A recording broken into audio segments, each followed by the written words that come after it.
हॉर्मुझमध्ये अडकलेल्या 22 भारतीय जहाजांना सोडण्याबाबत इराणशी बोलणी सुरू, परराष्ट्र मंत्रालयाची माहिती। शिवालिक आणि नंदादेवी जहाज सोडण्यासाठी इराणसोबत कुठलीही डील झाली नसल्याचंही स्पष्ट। शिवालिक नंतर नंदादेवी जहाज भारतात दाखल, 46,500 मेट्रिक टन एलपीजी घेऊन नंदादेवी भारतात।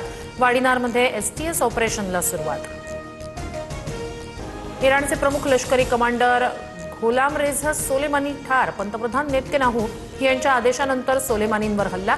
इस्रायलच्या डिफेन्स फोर्सेसकडून पोस्ट करत दावा, सोलेमानी बेसिस संघटनेचे होते प्रमुख।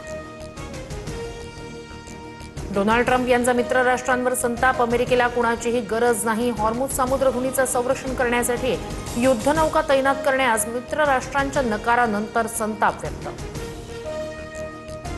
अमेरिकेचे राष्ट्राध्यक्ष डोनाल्ड ट्रम्प यांना धक्का, राष्ट्रीय गुप्तचर आणि दहशतवाद विरोधी केंद्राचे संचालक जोसेफ केंट यांचा राजीनामा। इराणकडून कोणताही धोका नसताना अमेरिकेकडून युद्ध, जोसेफ केंट यांची नाराजी। भारतानं अमेरिकेसोबतचा व्यापार करार तात्पुरता रोखला, अमेरिकेकडून आयात शुल्क निश्चित करेपर्यंत स्वाक्षरी नाही भारताची भूमिका। भारत अमेरिकेतील व्यापारी करार पुन्हा लांबणीवर। घरगुती गॅस सिलेंडरच्या दरात 60 रुपयांनी वाढ, गरजेनुसार केरोसिनचा पुरवठा केला जाईल, पुरवठा मंत्री छगन भुजबळ यांची माहिती।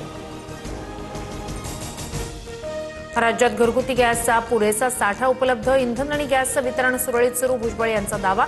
घरगुती सिलेंडरचा काळाबाजार रोखण्यासाठी कारवाईचेही आदेश।